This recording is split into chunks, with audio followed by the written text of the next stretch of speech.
This past Saturday, U.S. President Joe Biden was recorded leaving a church in Delaware, where he was asked what his message is to the Iranian regime as it mulls a potential attack on Israel in retaliation for the assassination of Hamas leader Ismail Haniyeh while he was visiting Iran a couple weeks ago.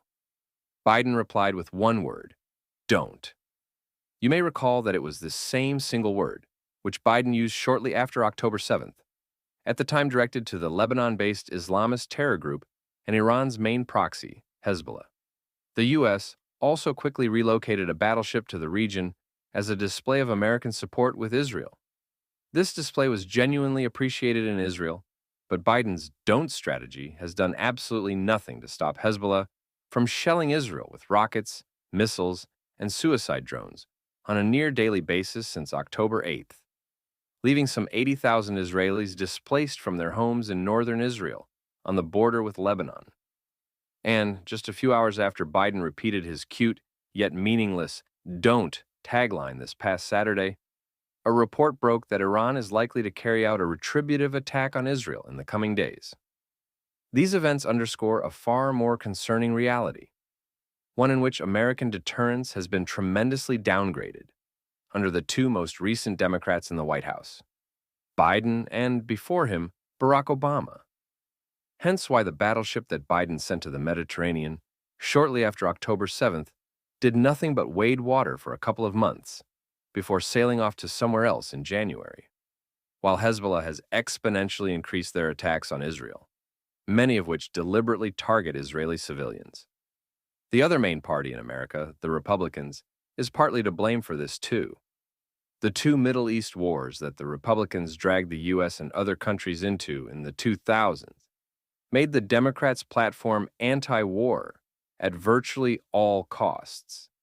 But right now, Biden has been in the White House for almost 4 years, and when you are in that seat for that long, the focus is rightly and only on you, not on your competitor in a future election 3 months down the line. Thus, it is about time someone told President Biden and his Democrats what he loves to tell Israel's self-professed genocidal enemies: don't. For example, President Biden, don't pursue diplomatic peace with jihadist terrorists and their jihadist state sponsors. One of the most compelling aspects of the 6th century BCE strategy of Sun Tzu, the famous Chinese general, is the idea of appearing weak when you are strong and strong when you are weak, aiming to subdue your enemy without engaging in direct conflict. Unfortunately, the U.S. seems to have been broadcasting weakness for many years now.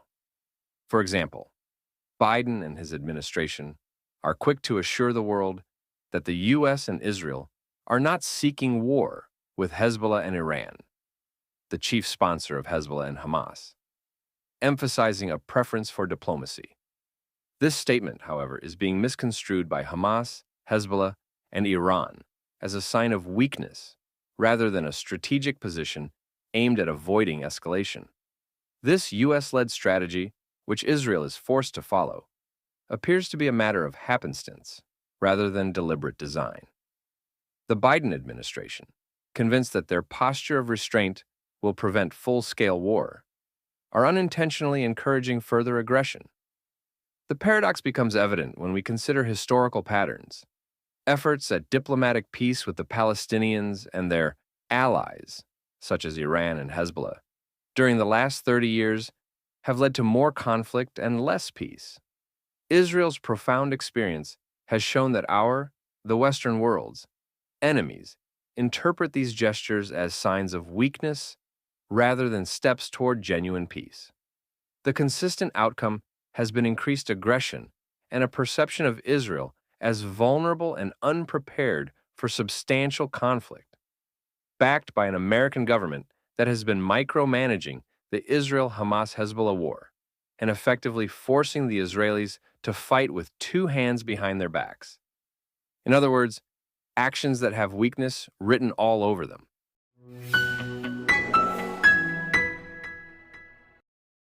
President Biden, don't give Islamists a platform.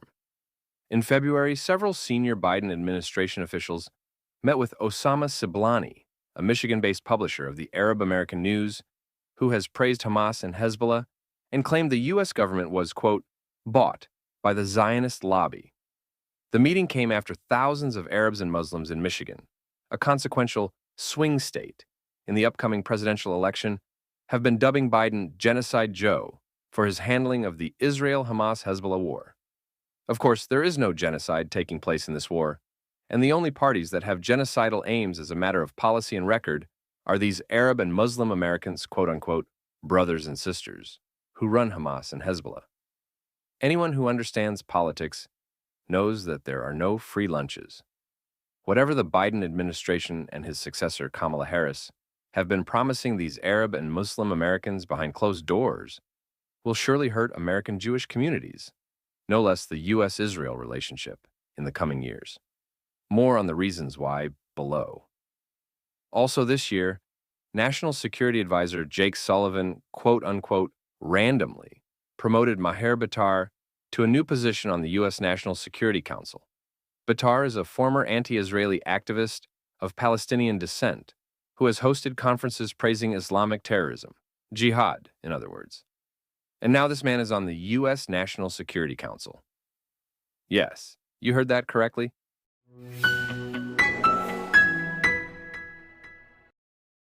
President Biden, don't support the Palestinians.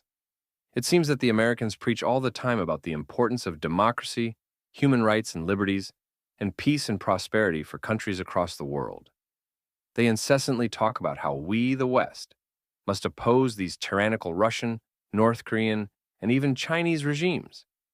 But when it comes to the Palestinians, which feature two of the planet's most undemocratic, tyrannical regimes in Hamas and the Palestinian Authority, the Biden administration apparently has no problem with their forms of government and their societal norms, such as misogyny, intolerance for non-Muslims, celebration of jihad, killing non-Muslims in the name of Islam, anti-LGBTQ, and almost no real rights for minorities of any kind. Yet the Biden administration, including, and perhaps most notably, Vice President Kamala Harris, has been selling out to Muslim and Arab American voters and donors, desperate for their support in the upcoming election. Some make the argument that both the Democrats and Republicans have historically sold out to Jewish Americans. It is true that with the world's largest Jewish population outside of Israel, U.S. politicians of all types have courted Jewish American voters and donors as a matter of strategy. But there are a few key differences between Jewish Americans and Muslim and Arab Americans, namely that Jewish Americans are predominantly tolerant of other groups, including but not limited to Muslims and Arabs, both in the U.S. and elsewhere. Hence why the majority of Jewish Americans are in favor of a two-state solution to the Israeli-Palestinian conflict, for instance. On the other hand, Muslim and Arab Americans are predominantly intolerant of other groups, especially Jewish Americans and, by extension, Israelis. Hence why, for example, many Muslim and Arab Americans do not support a two-state solution to the Israeli-Palestinian conflict. Instead, they believe in, as we have been hearing for months on end now, from the river to the sea, Palestine will be free. In other words, one Palestinian state and no Jewish state anywhere in the Middle East. These are the people that the Biden administration, and by extension, the Democrats, have been getting in bed with, as a matter of policy and strategy.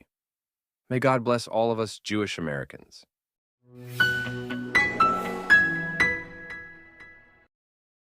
And lastly, President Biden, don't hold Israel back from defeating Hamas. Many people wonder why it is taking Israel so long to defeat Hamas.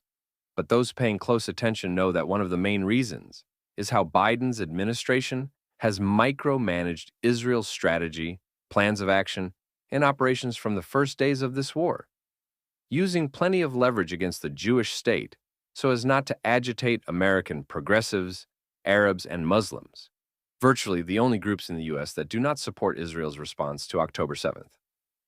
Never mind that no one in Biden's administration can suggest a realistic, effective way to destroy Hamas with fewer casualties than Israel is doing, around a 1-to-1 ratio of civilian to combatant casualties, compared to the United Nations estimate of a 9-to-1 international average.